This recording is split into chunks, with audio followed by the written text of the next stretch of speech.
Hi, welcome to Gaming with Ross Algar, and this is Total War Warhammer. I'm going to review a little bit of the game, but first of all, let's talk about the Total War series of games. If you're familiar with Total War at all, you know what an awesome, real immersive experience, real-time battle experience it is. There have been a number of games, one of them being Shogun, the original Shogun. Of course, now they've got Shogun 2, but that's the game I became familiar with. And then Medieval Total War and Medieval Total War 2. Uh, and Battle Collection and what have you, all of those games were absolutely wonderful. I am, however, familiar with the Warhammer universe. I had played the miniature war game when I was working at a hobby store some years ago. And so when I saw this opportunity, I was really quite stoked. But I come to find in the first few weeks of playing this that, well, there are some notable differences. If you're familiar with Total War at all, you understand basically how the keyboard settings work. They are all the same, how you can select units and move them. But the mechanics of the game in Total War Warhammer are not the usual Total War uh, game mechanic. It is very much Total War meets Warhammer, where the Warhammer game system has much more control of the game mechanic. And I'll show you that here as we go in. So let's go ahead and take a look at the game. And we're going to go here. I'm going to pause here for the introduction, which is actually quite nice. Now, in the original release, it was a male voice that did this. They switched to a female voice for some reason. But let's go ahead and watch this.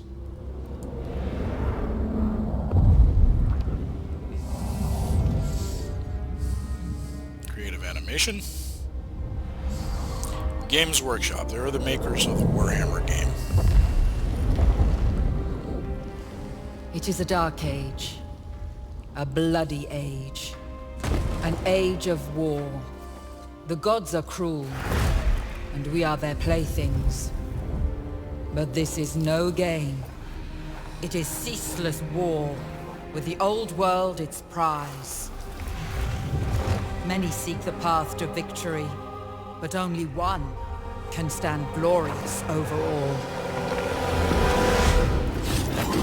I'm going to make a comment here, and so there's some Easter eggs here in From the the introduction. Badlands come the orcs and goblins. If you notice the a book green tide of at the start of the brutal creatures introduction, that must be stopped. that particular style is In very much the way the Sylvania, rule the books dead and the rise player again. books were written in. The vampire counts march forth.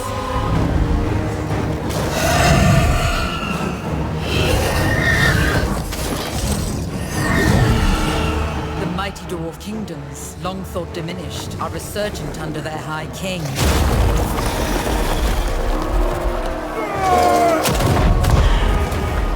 And at the old world's heart stands the Empire. Karl Franz must prove worthy of the Warhammer.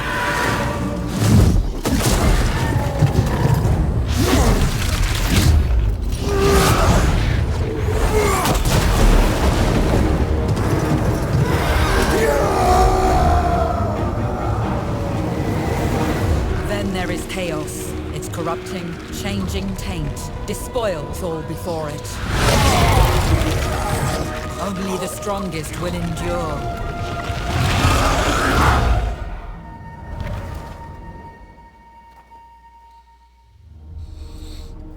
War is upon us.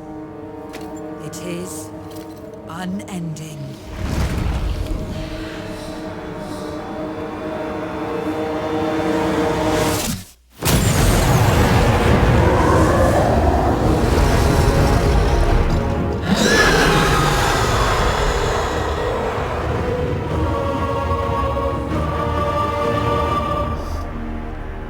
And there you have the introduction. Now, as I pointed out, there were some Easter eggs in there.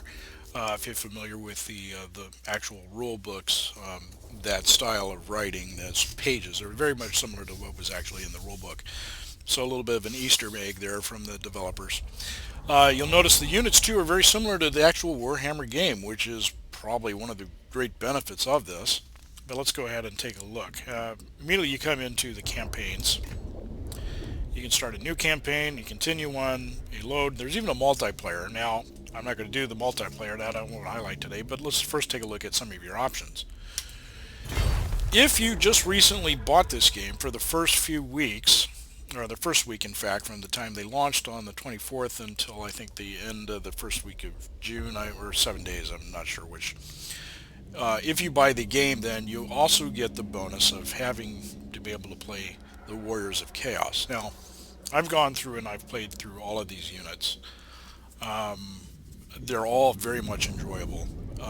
There are two things that you want to do though, that when you play this game. One, you want to have a set schedule and an alarm clock.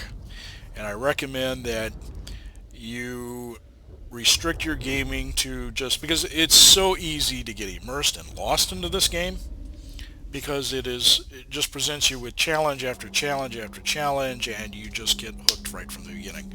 So here you can see that it gives you the empire choices. Now, with every particular faction, it highlights the mechanics with the top units available and the playstyle. So you decide what you kind of like to do. It'll present you what kind of challenges you're with. For example, here in the Empire faction, which is a very broad faction, is very flexible. They have numerous enemies. They're a fractured empire, so basically you start with the empire in pieces. It's much like ancient or medieval Germany and their situation with the Holy Roman Emperor not really have a total control over all the provinces in the various kingdoms and baronies of what would the late at that time would be Germany.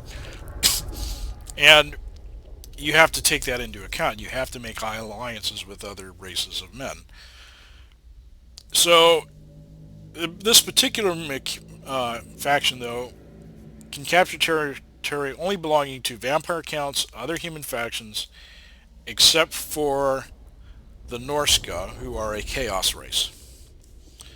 Lords may be assigned into offices, granting them a unique title and bonuses, and branches are linked to various buildings, so technology is very important. With your dwarves, you can only capture territory belonging to the Greenstones, which are the orcs and the goblins and the various monsters, or other dwarf factions. One of the neat things about dwarves is they have grudges. Now, basically you have objectives in the game. In the Empire, you'll have a time limit. With the dwarves, you don't have a time limit. If an enemy defeats you in battle, that particular boss becomes the focal point of all of your efforts to defeat, and you get rewards for accomplishing that task. And that's actually something that's in the Book of Grudges as part of the dwarf mythos in Warhammer. So again, that's another great little add. They can use the underway. Now, basically, this is their way to get through the mountains very quickly. It's an underground system of tunnels which you can actually fight in, and there's several key battles in that take place. Those are the dwarves. So if you like units with strong leadership, you have great range artillery, you have a strong economy, you have a large technology tree, your resistance to magic, expensive unit recruitment and upkeep, you don't mind that, but there's no cavalry, your small unit sizes, and there's no magic. And then this is the playstyle for you. Greenskins, on the other hand, the orcs and the goblins, again, can only capture territory belonging to other greenstones or dwarves. Their armies have a fightiness, which basically you have to keep fighting. If your goblins and your orcs are not fighting, they begin to grumble amongst each other and they take it out on one another. And it can actually cause you a number of problems. So, low animosity leads to fightiness. And that's when they start tearing each other up. When you get to a high level of fightiness, then you can have a wah. And this is where then, similar to the medieval Total War games where you could have like a crusade, only this is a goblin crusade or crusade against dwarves and their enemies. They can also use the underway like the dwarves. So the neat thing about the orcs is that they have large unit sizes, they're very cheap, they get bonus income from sacking, but they do have a limited technology tree and they cannot initiate and trade. They also have very limited economic use for building. So your primary purpose in this, if you want a purely offensive style gameplay, then the orcs and goblins are for you. The vampire counts. You can only capture territory belonging to vampires, humans, and again, except for the Norska, who are a chaos race. You can raise the dead, so you can replenish your units in battle or after the battle, and that helps you. Corruption, you can sow seeds of corruption into enemy territories, causing civil revolts and all manner of nastiness.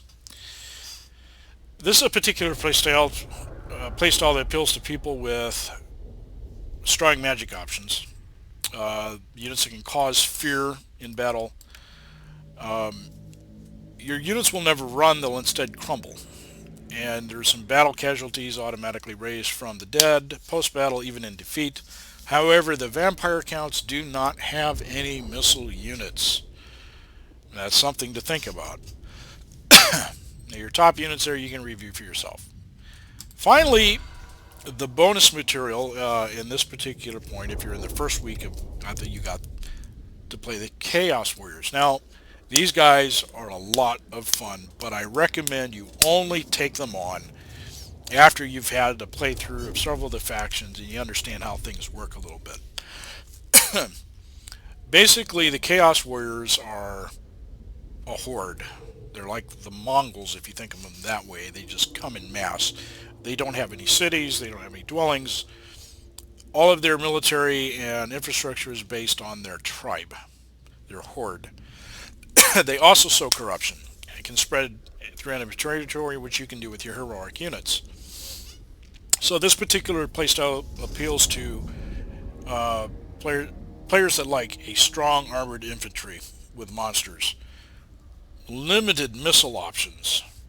They have strong diplomatic penalties. If you're really not interested in diplomacy, then you can go ahead and play the Warriors of Chaos. They do not trade, and they're commonly, they're like the orcs, they're very heavily reliant. In fact, they're solely reliant on sacking, raiding, and looting. So this is a particular hard challenge for new players to the game. So those are your choices. So in one particular choice, I decided to go with the Empire to start first and just work my way left to right. And I had my options of either Charles Franz or Belshazzar Guilt. Now these, Karl Franz, of course, is the Emperor in Altdorf. Belshazzar Guilt is his right-hand man in the Warhammer universe. So this immediately gives you two very, if you want a melee combatant leader in battle, you want Karl Franz. If you want a wizard who does devastating attacks, then you want Belshazzar Guilt. You also get certain starting units. With Karl Franz, you get the halberds, which you get handgunners, and you get the Reichsguard, which are heavy armored cavalry. With Belshazzar Guilt, not only do you get to use magic right away, but you get a missile cavalry who can deploy outside the normal zone, loading zone.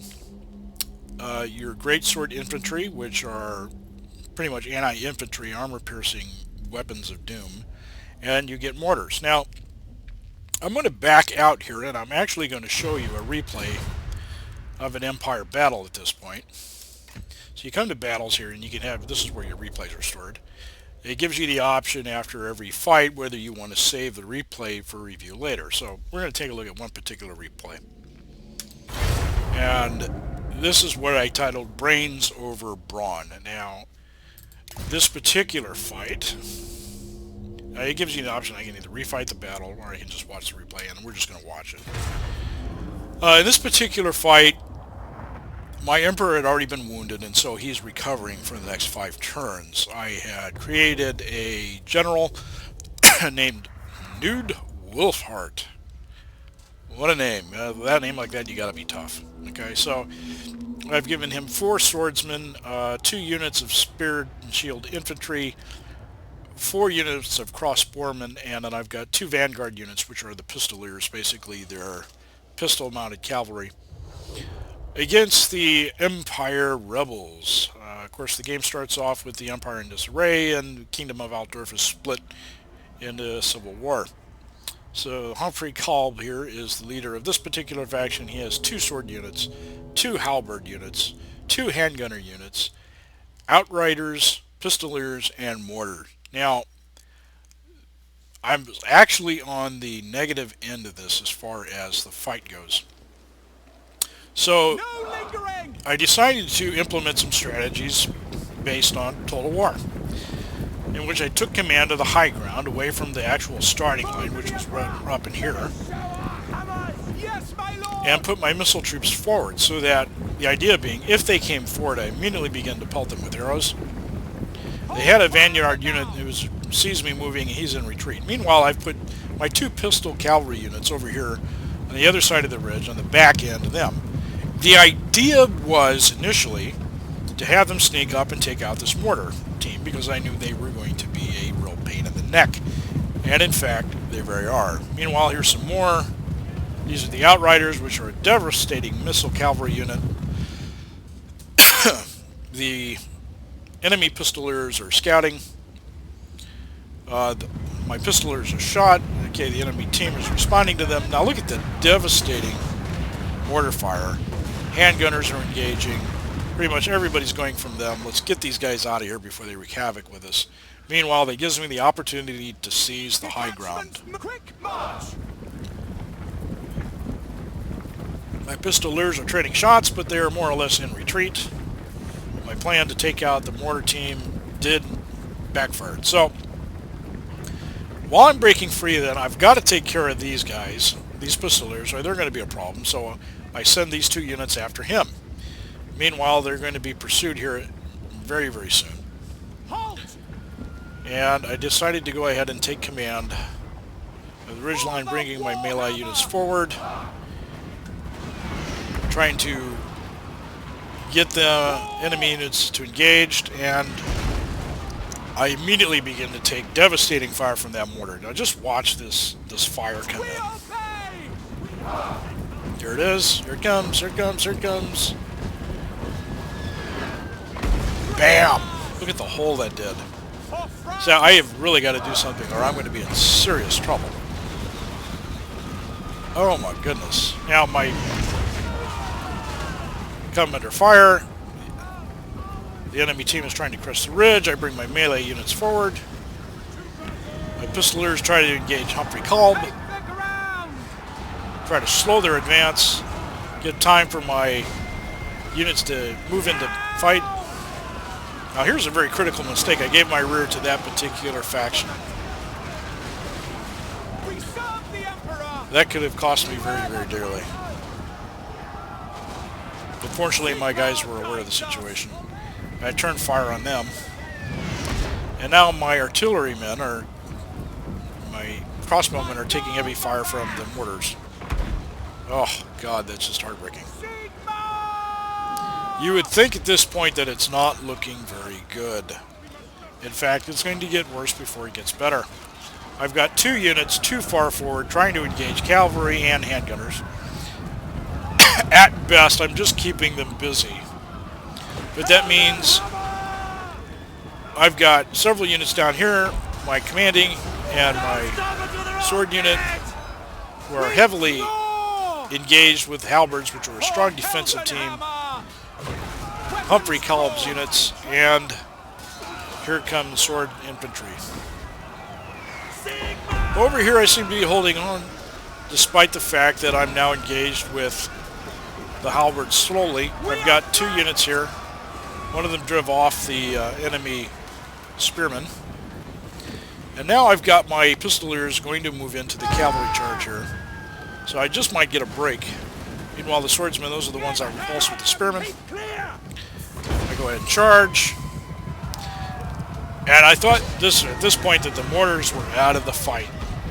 And while I did do some damage, I only took them out of the fight for a little bit. So let's get back to the action over here. My general is in a lot of trouble. You see he's wavering. He's sadly beat up. He's sustained some heavy damage. And now we're coming under threat from pistoliers. The flank is exposed. It looks dire. My general retreats. At which point, my crossbowmen decide to engage the pistoliers. Now watch how fast these guys dissipate. Bring it up closer. Look at this. God, I love crossbowmen. So that key moment right there, I think, just turned the tide of this battle. At least it bought me some time. I recover the swordsmen. You get them heavily involved in here with these spearmen who are just holding their own. I think at this point I just had them hold. I didn't have them pursue. So they come into the side here, which is what you want to do in this game. Attack the sides and the rear when you can to give you an advantage. Now, my pistoliers have disengaged. The mortar team is withdrawing from what I thought. The mortars appear to be badly damaged. They're shaken. They're kind of like, oh no, we need to get out of here. The halberdiers are in retreat. You would think that it's starting to turn in my favor, but yet this battle's still not decided. And you'll see here in a little bit. They come back for a vengeance.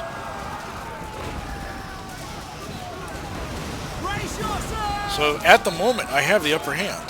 Humphrey Calb, meanwhile, just tears the crap out of my units. Watch this. Look at that.